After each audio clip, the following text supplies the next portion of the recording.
Отец Дмитрий, здравствуйте. Меня зовут Ирина. Я из воцерковленной семьи. У меня папу крестили на Корфу с именем Спиридон. Но вы знаете, вот буквально после того, как папу крестили на Корфу, для него даже отец Евангелос переводил крестильню из Афона, потому что в достаточно взрослом возрасте принял крещение. Знаете, я не хочу, конечно, связывать с этим все, но у меня после этого как-то вот все стало валиться из рук. Наверное, связано еще с изменением в нашей стране. Но у меня дочка заболела раком старшая, ей удалили матку. Она никогда не была замужем. И вы знаете, такое отчаяние меня прям просто в последнее время, я не знаю, что делать. Может, вы мне просто посоветуете, как жить. Я вот сейчас собираюсь опять поехать на Корфу, потому что у дочки ожидается с понедельника радиотерапия. Я просто не знаю, что делать. И посоветуйте мне, пожалуйста, что-нибудь. Ну, для начала я бы попросил вас объяснить мне, что такое воцерковленная семья.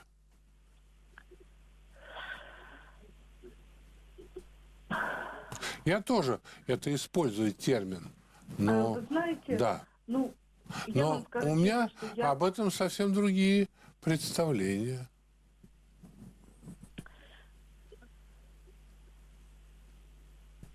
Ну, так как, расскажешь? Хорошо, я вам отвечу, как я понимаю. Ну да, мне именно, мы же с вами семья. разговариваем, вы у меня спрашиваете, вот что делать, но мне нужно знать анамнез, как говорят врачи. Хорошо, я вам отвечу.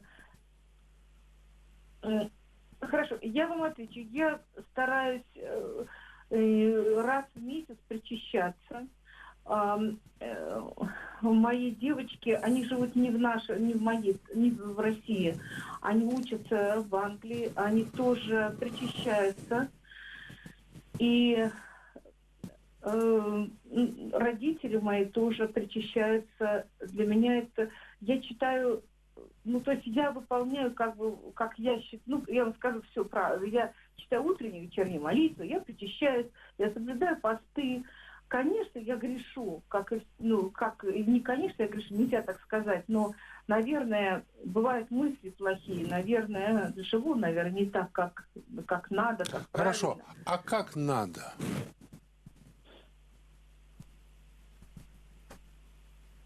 Вот вы рассчитывали, что девочек, значит, отправлю в Англию, сама буду раз в месяц причащаться, молитвослов буду читать утром и вечером, ездить на Корфу, и тогда что, у меня все будет в порядке? Это как-то немножко непонятно. Если бы от этого что-то зависело, то и апостола Павла никто бы не трогал. А он в тюрьме сидел, камнями его побивали, голову ему отрубили. Иисус Христа, он пришел к людям, крестился в зрелом состоянии, не хуже, чем ваш супруг. Потом его абсолютно ни за что обвинили в том, что он не делал, и прибили ко кресту. И он умер самой тяжелой казнью, которая в то время была в Римской империи. И что? Вы когда-нибудь об этом размышляли? Вот Христос, он распялся на кресте. Он, конечно, он не собирался создавать семью.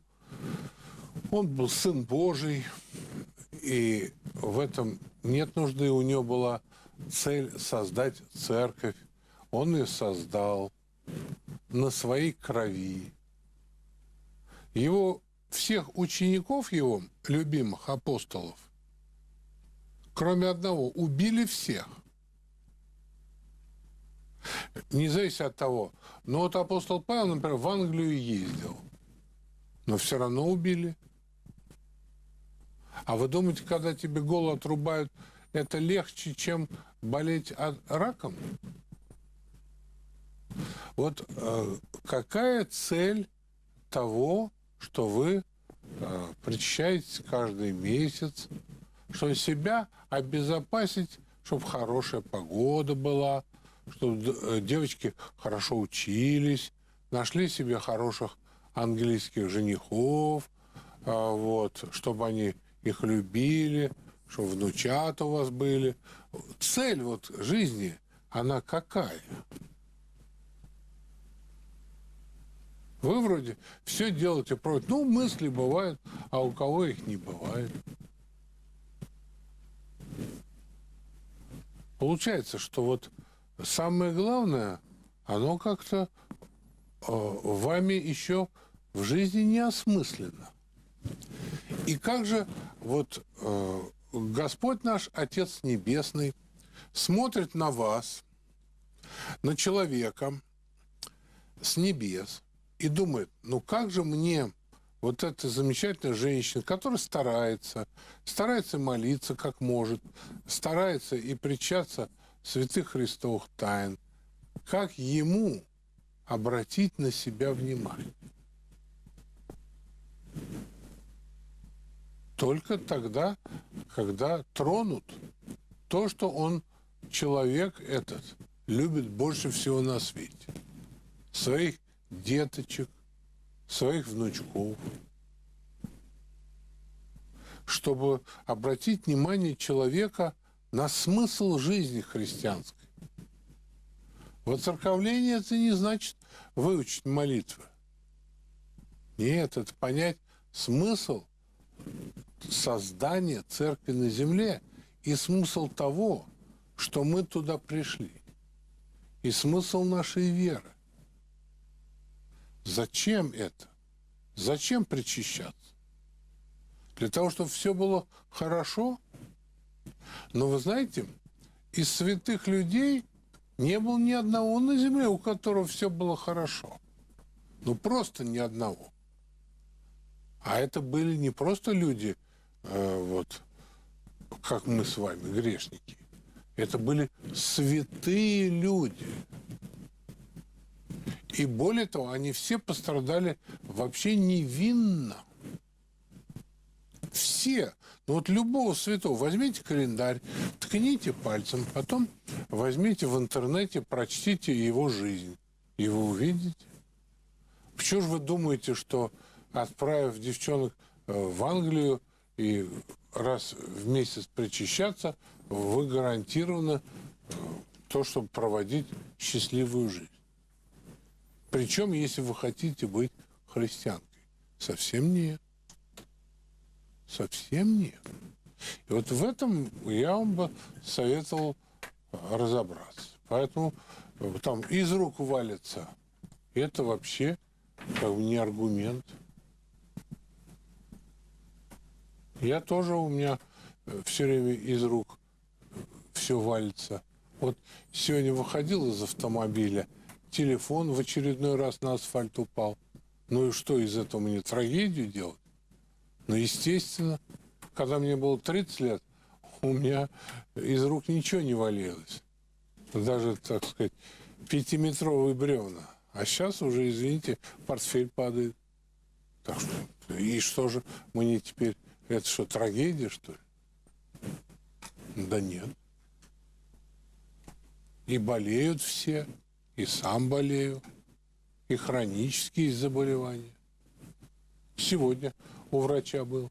Ну так и что теперь? Мне ждать, что я буду жить 90, 120, и все молодой, буду в футбол играть, или там еще во что-то. Футбол я не очень люблю. Ну, это же как-то странно.